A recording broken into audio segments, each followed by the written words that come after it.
এই যে অহংকার, শাস্ত্রে বলছে অহংকারেণ গর্বেণ পরনিন্দাং করতি চ স্বজান্তিং নরকং ঘোরং যাবদা হতাশং পল্লব। অর্থাৎ অহংকার, গর্ব, দাম্ভিকতা রৈরব নরকের প্রথম ধাপ। অহংকার দ্বারা ভগবানকে লাভ করা যায় না। এই অহংকার করেছিল কে? সত্যভামা। ভক্তমণ্ডলী, ভক্তিমতী মায়েরা। আচ্ছা মায়েরা বলুন তো, ভগবান শ্রীকৃষ্ণের কতকগুলো স্ত্রী?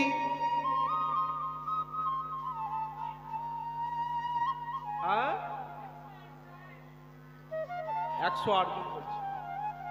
আবার অনেকে 16,108 কেন? কৃষ্ণ কি বউ হোলসেলার ডিলার ছিলেন? হরিবল হরিবল। সে কি মার্কেটে বউ সাপ্লাই করতো?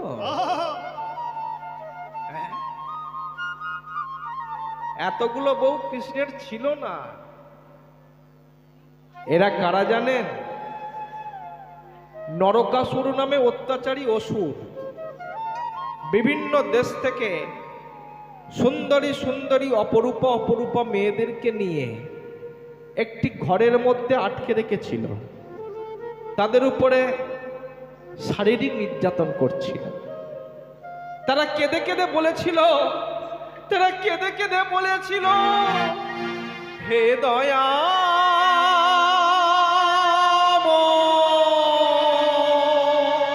ওহে দয়া, ওহে দয়া,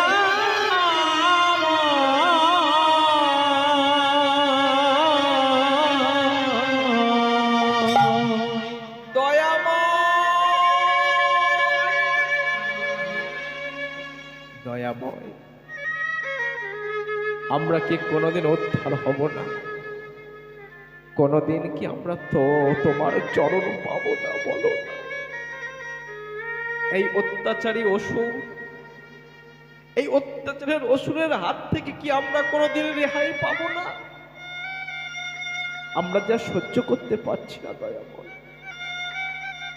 নিদারুণ যন্ত্রণা, নিদারুণ কষ্ট, আর যে আমরা সহ্য করতে পারছি না দয়াময়, বলো না। আমরা কি কোনোদিন তোমার কৃপা পাবো না? বলো না। হরিবল হরিবল। ভক্ত যদি আকুল প্রাণে ব্যাকুল হয়ে ভগবানকে ডাকে, ভগবান পারে না ভক্তের ডাক উপেক্ষা করতে। ডাকার মতো ডাকলে পরে ডাক বন্ধ হয় না। ডাকার মতো যে জন শিখেছে ডাকা, পুরাই তার মনোবাসনা। হরিবল। দ্রৌপদী ডেকেছিল বস্ত্র হরণ কালে, একান্ত সেই প্রাণকান্তে সেই তো ডাকিলে, তার দিল বসন লজ্জা করল পূরণ।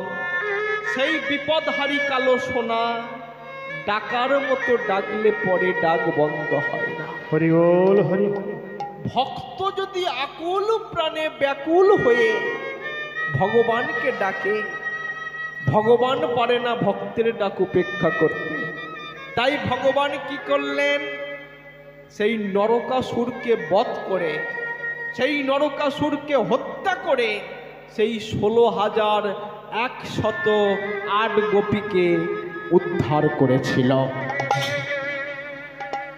যখনই উদ্ধার করল, তখনই সেই 16,108 গোপী ভগবান শ্রীকৃষ্ণের চরণে আছাড় খেয়ে গিয়ে পড়ল।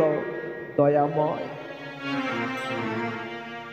দয়াময়, আমরা কোথায় যাব? কার কাছে যাব? এই সমাজ তো আমাদের আর গ্রহণ করবে না। আমরা যে পতিতা হয়ে গেছি, এই অত্যাচারী অসুর আমাদেরকে অপবিত্র করেছে। আমরা কোথায় যাব? কার কাছে যাব? এই সমাজের চোখে আমরা যে পতিতা, আমরা যে নষ্ট, আমরা কোথায় যাব? আমাদের উপায় কি? সেদিন ভগবান বললেন, দুঃখ করো না, ইহ জগতে কেহ নাই যার আমি আছি তার, আমি ভক্তের ভগবান। সেদিন 16,108 গোপী তারা কেঁদে কেঁদে বলেছিল, ওহে দয়াময়, তুমি একা কৃষ্ণ, আর আমরা হলাম 16,108 গোপী। তুমি একা কৃষ্ণ, আমাদের সবার মধ্যে থাকবে, তার প্রমাণ কে? সেদিন ভগবান কি করলেন? জগৎকে শিক্ষা দেওয়ার জন্য 16,108টা ঘর বেঁধেছিল, আর প্রতিটা ঘরে একটা করে কৃষ্ণ, একটা করে গোপী, এতগুলো কৃষ্ণ সেদিন হয়েছিল। এখন নারদ মুনি বলে, প্রভু গো, ও প্রভু, তোমার এতগুলো বউ, আর আমার বউ দিল না কেউ। বলে বউ কি করবি? বলে বউ দরকার হয়। বলে দরকার যদি হয় তাহলে আমি যে ঘরে থাকবো না, তুই সেই ঘর থেকে বউ নিয়ে যা। হরি হরি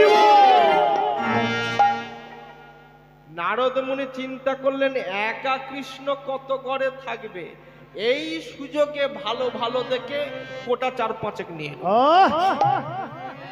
বিনা বাজাতে বাজাতে চলেছে।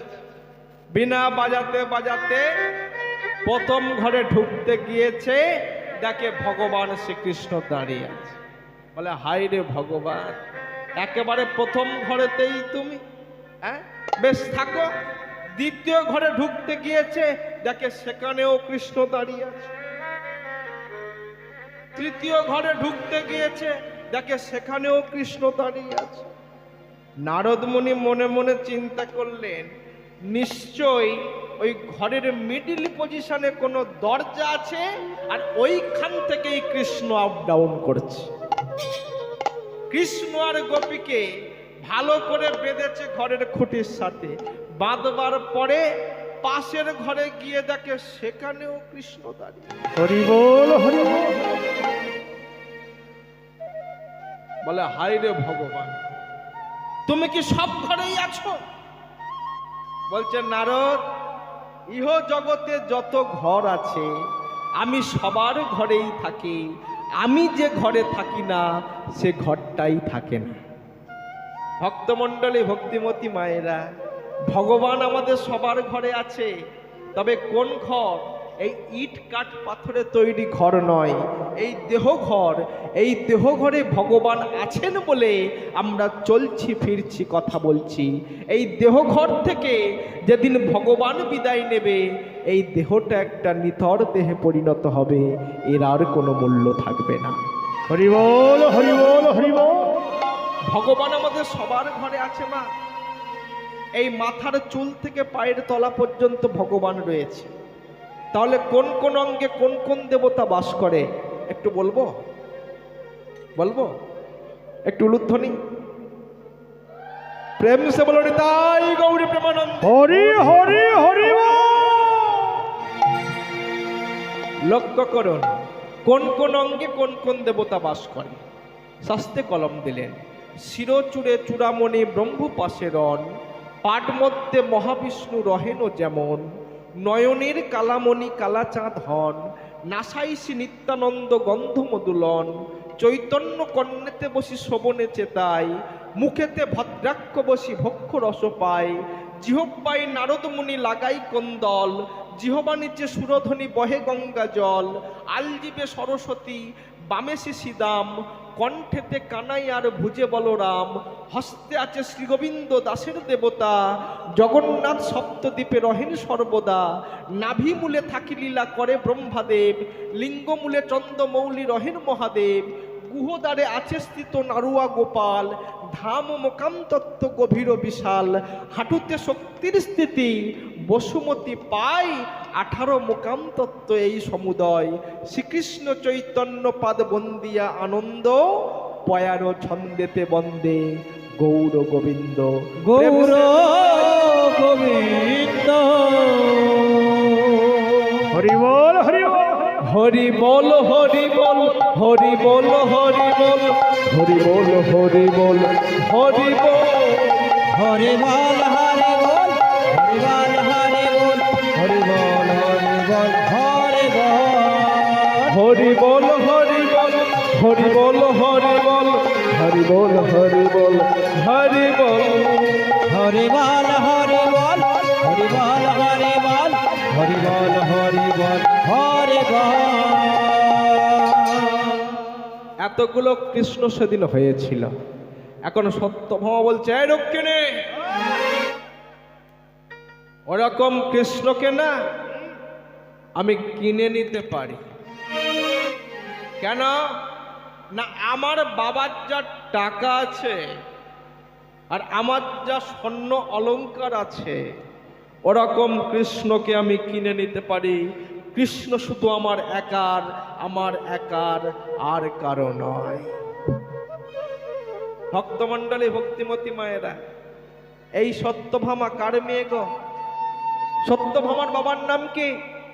সত্যভামার বাবার নাম সত্যাজিৎ রাজা। আর এই সত্যাজিতের একটা ভাই ছিল যার নাম ছিল প্রসেনজিৎ। এই সত্যাজিৎ রাজার একটা সামন্তক মণি ছিল। সেই মণি প্রতিদিন 1 পোয়া করে সোনা প্রসব করত। আর সূর্যদেবের কৃপা ছিল, সেই মণির উপর যখন সূর্যের কিরণ পড়তো, চকচক চকচক চকচক করত, জগৎমোহ হয়ে যেত, জগৎমোহিত হয়ে যেত। এখন সত্যাজিৎ রাজা সেই মণিটা গলায় পড়ে দ্বারকায় এসেছে।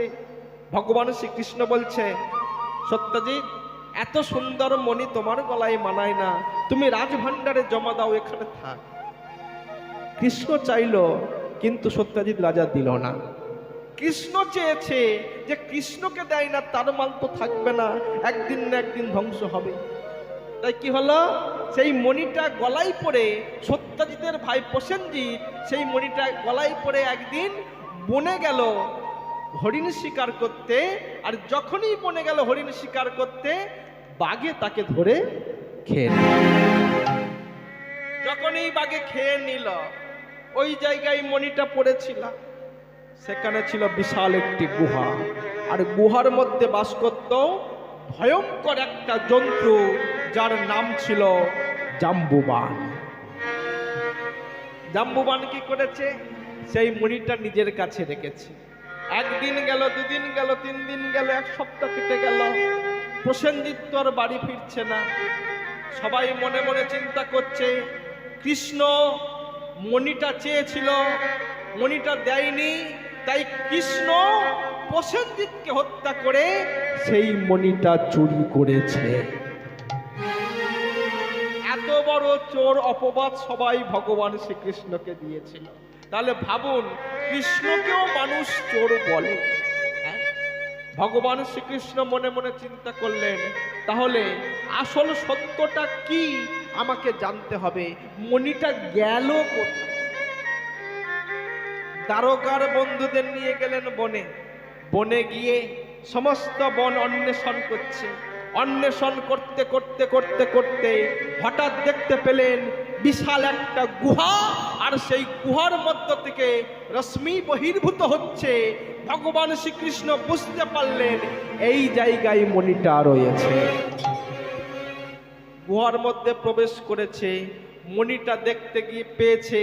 যেই না মণিটা দেখতে পেয়েছে, মণিটা নিতে গেছে, এমতো সময় জাম্বুয়ানের সঙ্গে ভগবান শ্রীকৃষ্ণের যুদ্ধ বেঁধে গেল। যুদ্ধ চলছে। ভাইরে, এমনও যুদ্ধ হয়, জাম্বুবানেরও কিছু হয় না, আর ভগবান শ্রীকৃষ্ণেরও কিছু হয় না। হরি বল হরি বল। 12 দিন ধরে যুদ্ধ চলছে। যখন যুদ্ধ চলছে, জাম্বুবানেরও কিছু হচ্ছে না, কৃষ্ণেরও কিছু হচ্ছে না। রাখো রাখো রাখো রাখো রাখো। কে তুমি? আমার একটা আঘাত কেউ সহ্য করতে পারে না। এত দিন ধরে তুমি আমার আঘাত সহ্য করে আছো, বলো তুমি কে, সত্য পরিচয় দাও। জাম্বুবান বলে উঠল, আমারও একটা আঘাত কেউ সহ্য করতে পারে না। এতদিন ধরে তুমিও আমার আঘাত সহ্য করে আছো, বলো তুমি কে, সত্য পরিচয় দাও। তখন ভগবান শ্রীকৃষ্ণ বলল, জাম্বুবান, তুমি আমাকে চিনতে পারলে না, তুমি আমাকে চিনতে পারলে না। আমি হলাম তোমার প্রভু রামচন্দ্র। আমার প্রভু রাম, হ্যাঁ, তুমি ত্রেতা যুগে আমার পক্ষে ছিলে, তোমার গায়ে এত শক্তি ছিল, তোমার মনে এত সাহস ছিল, তুমি মনে মনে বলেছিলে, হে প্রভু রামচন্দ্র, আমি যদি তোমার পক্ষে না থেকে আমি যদি রাবণ পক্ষে থাকতাম, তাহলে তোমার সঙ্গে যুদ্ধ করে আমি আমার মনের বাসনা পূরণ করতে পারতাম। হরি বল, হরি বল। আমি অন্তর্যামী ভগবান, সেদিন আমি অন্তরে সবকিছু জেনেছিলাম, সেদিন আমি অন্তরে সবকিছু জেনেছিলাম, আর মনে মনে প্রতিজ্ঞা করেছিলাম, জাম্বুবান আগত দাপর যুগে আমি তোমার মনোবাসনা পূর্ণ করব। তাই পূর্বে প্রতিশ্রুতি ছিল, আর সেই প্রতিশ্রুতি মতো তোমার সঙ্গে যুদ্ধ করে আজ আমি তোমার মনোবাসনা পূর্ণ করলাম। এই দেখো আমি সেই রামচন্দ্র। রাম রূপ ধারণ করে ভগবান শ্রীকৃষ্ণ গুহার মধ্যে দর্শন দিলেন জাম্বুবানকে, আর যখনই দর্শন দিলেন জাম্বুবান ওই ভগবান শ্রী রামচন্দ্রের চরণে আছাড় খেয়ে গিয়ে পড়লেন, হে দয়া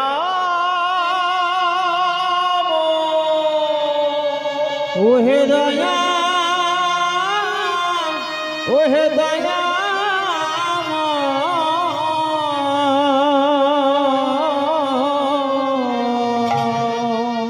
দয়াময়, যে চরণ পাবার জন্য দিনের পর দিন, মাসের পর মাস, বছরের পর বছর, যুগের পর যুগ অনাহারে অনিদ্রায় গলিত পত্র ভক্ষণ করে দিবস রজনী আঁকি তারা হারা হয়ে যে চরণের সান্নিধ্য লাভ করতে পারে না, আমি না জেনে না বুঝে তোমার চরণে আমি কত আঘাত করেছি দয়াময়, আমি অপরাধ করেছি, বলো না আমি আমার অপরাধের এই পাপ, এই অপরাধ আমি মোচন করব কিভাবে?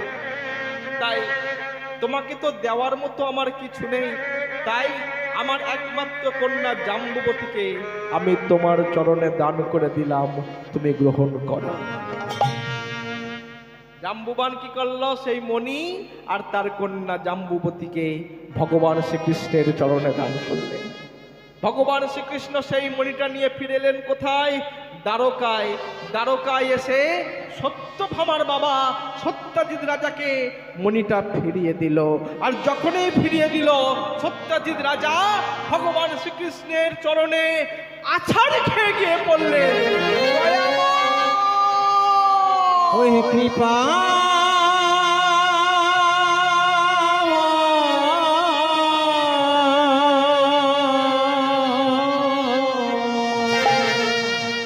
দয়াময়,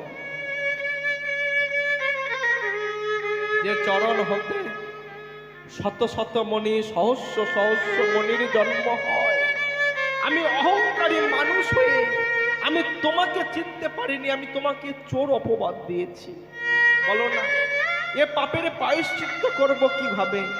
তাই আমার যত সোনা দানা আছে, যত স্বর্ণ অলংকার আছে, সর্বস্ব সহ আমি আমার কন্যা সত্যভামাকে আমি তোমার চরণে দান করলাম। হরি বল, হরি বল, হরি বল। এই সেই সত্যভামা, সত্যজিৎ রাজার মেয়ে সত্যভামা আজ অহংকারে ডগমগ হয়ে, সোনার অহংকারে অহংকারী হয়ে রক্ষিণীকে বলছে, এই রক্ষিণী, ওরকম কৃষ্ণকে না আমি কিনে নিতে পারি। কেন না? আমার বাবার যা টাকা আছে আর আমার যা স্বর্ণ অলংকার আছে, ওরকম কৃষ্ণকে আমি দাস করে রাখতে পারি। কৃষ্ণ শুধু আমার একার, আমার একার, আমার একার, আর কারো নয়। পাশেই দাঁড়িয়েছিল নারদ। যদি কিনতে না পারো, যদি কিনতে না পারো, জনম জনম তোমাকে কৃষ্ণের জন্য কাঁদতে হবে, কাঁদতে হবে, কাঁদতে হবে। বেশ, দাঁড়িপাল্লা নিয়েছে, একদিকের পাল্লায় ভগবান শ্রীকৃষ্ণকে বসিয়েছে, আর একদিকের পাল্লায় সত্যভামার যত স্বর্ণ অলংকার, টন টন সোনা, কুইন্টাল কুইন্টাল সোনা চাপিয়ে দিয়েছে, কিন্তু কৃষ্ণকে নাড়াতেই পারছে না। টন টন সোনা, কুইন্টাল কুইন্টাল সোনা, ভরি ভরি সোনা চাপিয়ে দিয়েছে, কিন্তু কৃষ্ণকে নাড়াতে পারছে না। রক্ষিণী বলে উঠল, সত্যভামা রে, পৃথিবীর কোনো কিছুতেই তুই কৃষ্ণকে তুলতে পারবি না রে। ওরে, ও যে ধন ঐশ্বর্যের দাস নয়, টাকা পয়সার দাস নয়, সোনা দানার দাস নয়। ওকে যদি তুলতে চাস, একটি তুলসী পত্রে 2 ফোঁটা চোখের জল দিয়ে হা কৃষ্ণ গোবিন্দ নামটা লিখে চাপিয়ে দে। শাস্ত্রেই তো বলছে, তুলসী দল মাত্রেন জলস্য চলুকেন বা বিক্রিণীত সমাত্মানাং ভক্তেব্য ভক্তবৎসল। হরি বল, হরি বল। কোন ভক্ত যদি একটি তুলসী পত্র আর 2 ফোঁটা চোখের জল আমার চরণে অর্পণ করে, আমি শুধু তার দাস নয়, তার দাসের দাস হয়ে থাকি। সত্যভামা রে, পৃথিবীর কোনো কিছুতেই তুই কৃষ্ণকে তুলতে পারবি না। ও ধন ঐশ্বর্যের দাস নয়, টাকা পয়সার দাস নয়, সোনা দানার দাস নয়।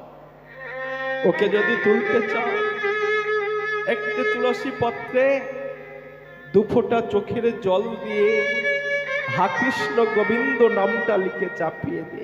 যেই না হা কৃষ্ণ গোবিন্দ নামটা লিখে চাপিয়ে দিল, কৃষ্ণ গড় গড় করে উপর দিকে উঠে গেল, তুলসী পাতাটা ভারী হয়ে গেল, নামের পাল্লাটা ভারী হয়ে গেল। প্রেম সে বলো তাই গৌর প্রেমানন্দ। হরি বল, হরি বল, হরি বল। সেদিন ভগবান শ্রীকৃষ্ণ বলেছিলেন, সত্যভামা, তুমি আমাকে চিনতে পারলে না, টাকা পয়সা দিয়ে আমাকে পরিমাপ করতে চাইলে, সোনা দানা দিয়ে তুমি আমাকে পরিমাপ করতে চাইলে, ঐশ্বর্য দিয়ে তুমি আমাকে ওজন করতে চাইলে। শোনো সত্যভামা, তুমি যেমন আজকে আমাকে স্বেচ্ছায় ত্যাগ করতে চাইলে, আগত কলিযুগে তুমি হবে বিষ্ণুপ্রিয়া, আমি হব তোমার স্বামী গৌরাঙ্গ মহাপ্রভু।